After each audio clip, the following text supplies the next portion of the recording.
Um governo que assumiu após anos de queda no número de funcionários vinculados à administração federal. Um governo que se propõe a reverter esse quadro com a abertura de vagas e aumento dos concursos públicos. Um governo que agora lança uma iniciativa para marcar essa retomada. Eu sou a Letícia Arcoverde e esse é o Durma Com Essa, o podcast de notícias do Nexo.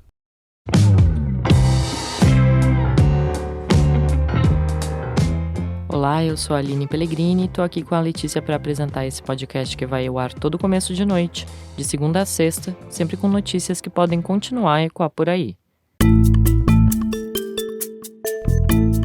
Quarta-feira, 17 de janeiro de 2024. Mais um dia em que a ministra da Gestão e da Inovação em Serviços Públicos, a Esther Dweck, falou sobre como vai funcionar o Concurso Público Nacional Unificado. A prova, que também tem sido chamada de Enem dos concursos, é uma iniciativa do governo para reformular a realização desses processos seletivos e marcar a retomada da contratação de pessoas para a administração pública. Uma retomada que o presidente Luiz Inácio Lula da Silva vem promovendo no seu terceiro mandato, após vários anos de redução dos quadros federais. Em 2023, o Ministério já tinha autorizado órgãos federais a fazer concursos para pelo menos 8 mil vagas. Durante esse primeiro ano, o governo também elaborou a proposta que vai ser aplicada agora, de unificar a seleção de vagas para diferentes órgãos numa prova só, no modelo inspirado no Enem, o Exame Nacional do Ensino Médio. No programa da TV Brasil Bom Dia Ministra, dessa quarta-feira, a Esther Dweck falou um pouco sobre a ideia. E a gente foi ao longo do ano passado anunciando os concursos, só que a gente percebeu que os ministérios tinham muita dificuldade de fazer um concurso. Por justamente vários anos sem concurso, os ministérios tinham perdido a capacidade de fazer o concurso. E a gente começou a perceber que os concursos que abriram, eles às vezes eram só em Brasília. E a gente falou assim, bom, se eu fizer um concurso só em Brasília, tudo bem, eu vou selecionar pessoas muito qualificadas, mas eu não estou garantindo a diversidade do Brasil para entrar no serviço público brasileiro, né? O edital foi lançado na semana passada. A primeira edição do Concurso Público Nacional Unificado deve preencher 6.640 vagas em 21 órgãos da administração federal, em Brasília e em outros lugares espalhados pelo país. Como a gente falou, as inscrições começam agora na sexta-feira, dia 19 de janeiro, e vão até 9 de fevereiro. E as provas vão ser aplicadas no dia 5 de maio em 220 cidades do Brasil. A expectativa é ter novos processos a cada 2 anos. Hoje, sem esse concurso unificado, o Brasil adota um modelo descentralizado de entrada no serviço público.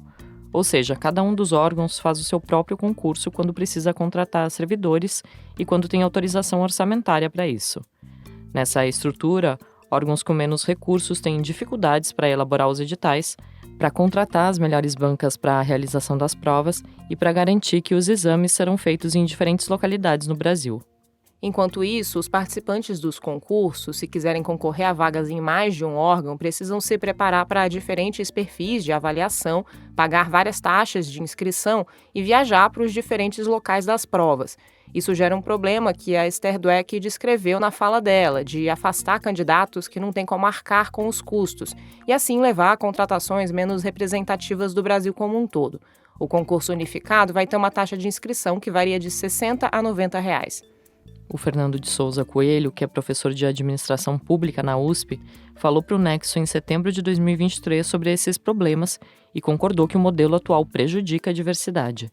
Ele também diz que, como órgãos menores têm dificuldades de contratar bancas melhores, as provas muitas vezes são de baixa qualidade, só reproduzindo questões padronizadas aprendidas nos cursinhos voltados aos exames. O professor diz que isso faz com que muitos desses processos seletivos acabem recrutando pessoas muito jovens, sem experiência profissional e sem clareza da importância do serviço público.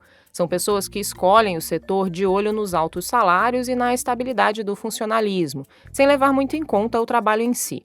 Coelho chama isso de fenômeno concurseiro, um movimento que ganhou impulso justamente a partir do final da década de 2000, no segundo governo Lula, quando os concursos federais aumentaram em número.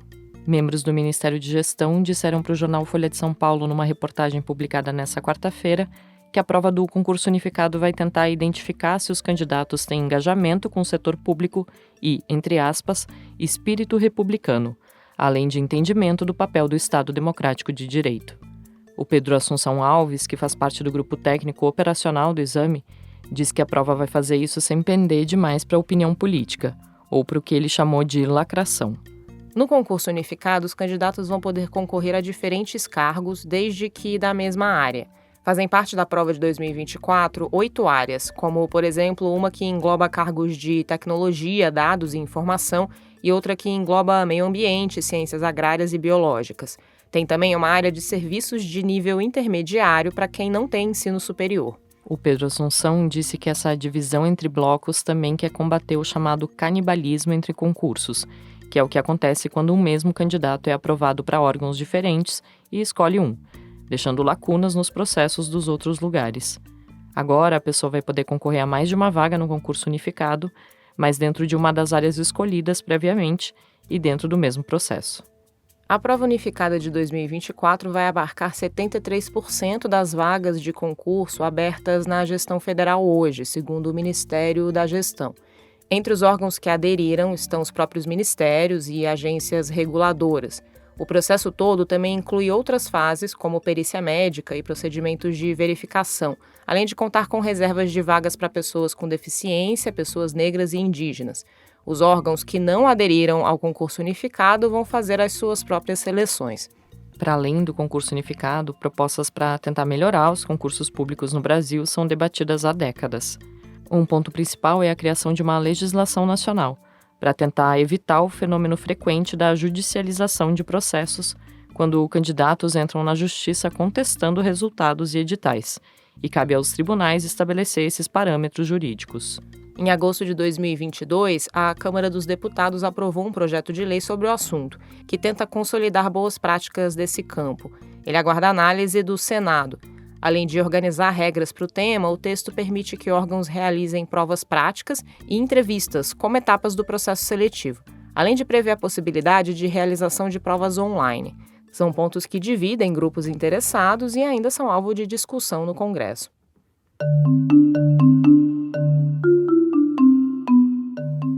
Desde a campanha em 2022, o Lula fala em valorização de servidores públicos e em retomar concursos como forma de recompor quadros da administração federal.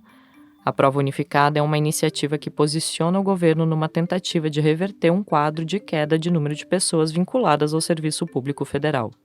Essa queda vem desde o governo de Michel Temer e se acentuou sob Jair Bolsonaro. Olhando para todos os governos, é mais ou menos assim.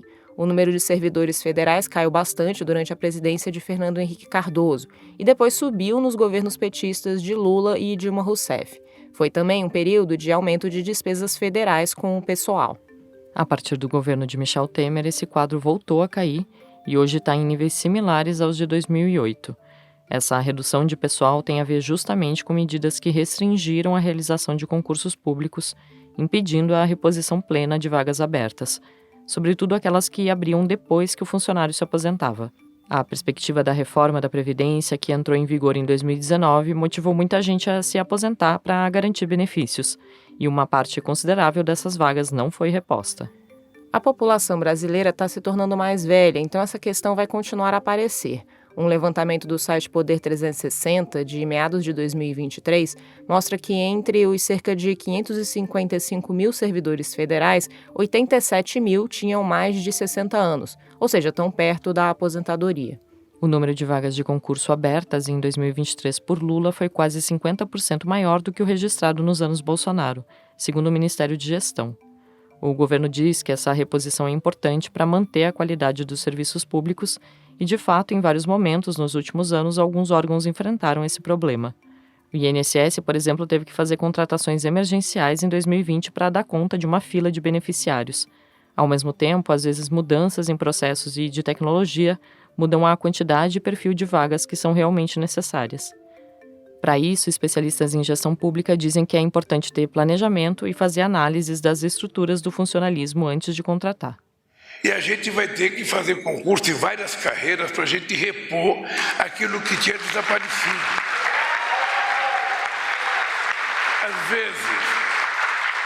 Às vezes há uma incompreensão, eu não sei se por má fé ou não, mas toda vez que a gente fala em fazer concurso, algumas pessoas começam a utilizar, começou a gastança, Você ouviu aí o presidente Luiz Inácio Lula da Silva em maio de 2023, numa cerimônia em que ele oficializou o reajuste salarial do setor público. Essa crítica que ele ecoa é recorrente quando o assunto é o tamanho da máquina pública. No geral, o Brasil tem proporcionalmente menos servidores públicos do que países que se propõem a ter um tamanho de Estado parecido em termos de bem-estar social. Mas, apesar disso, levantamentos colocam o funcionalismo brasileiro como um dos mais caros do mundo. De acordo com um estudo de 2020 elaborado pela Confederação Nacional da Indústria, o Brasil ocupa a 7ª posição num ranking de 70 países que mais gastam com o funcionalismo, considerando União, estados e municípios. Informações do FMI também colocam o Brasil no topo dos países com maior despesa com o setor. Esses gastos elevados têm como pano de fundo desigualdades e distorções, com carreiras de elite que são privilegiadas e acabam puxando a média dos gastos para cima. As maiores remunerações estão concentradas entre servidores federais, na comparação com os níveis estaduais e municipais. Entre os poderes, os maiores salários estão no judiciário.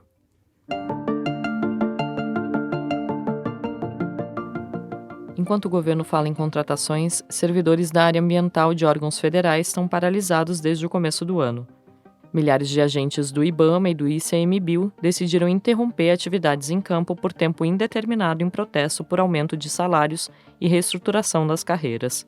Só atividades burocráticas internas estão mantidas. A Mariana Vick escreveu sobre o tema na Ponto Futuro, editoria do Nexo que tem a gestão pública entre os temas de cobertura. A paralisação que começou nesse mês ocorre por melhores condições de remuneração e trabalho. Os servidores do IBAMA e do ICMBio pedem a reestruturação de carreiras, a gratificação para quem atua em situação de risco, como quem combate crimes ambientais na Amazônia, e a indenização para quem atua em áreas remotas. Outra demanda é a contratação de mais servidores. Os pedidos de reestruturação são antigos e os servidores conversam com o Ministério do Meio Ambiente e o Ministério da Gestão desde outubro de 2023, mas consideram que houve pouco avanço desde então, mesmo depois de os agentes ambientais terem entregado uma queda expressiva do desmatamento na Amazônia no último ano. Em nota, a pasta ambiental disse que a reestruturação de carreiras é uma das suas prioridades. Já o Ministério da Gestão disse que as negociações vêm se dando dentro do possível e dos limites orçamentários para atender às demandas dos órgãos e entidades do Executivo Federal.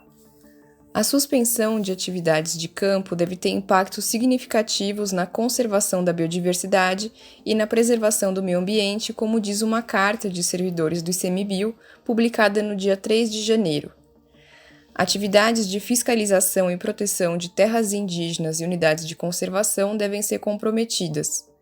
Também é possível haver efeitos no licenciamento ambiental, a atividade do IBAMA, que é uma etapa importante para a liberação e operação de obras no Brasil. Você lê o texto da Mariana Vick no nexojornal.com.br/Ponto Futuro.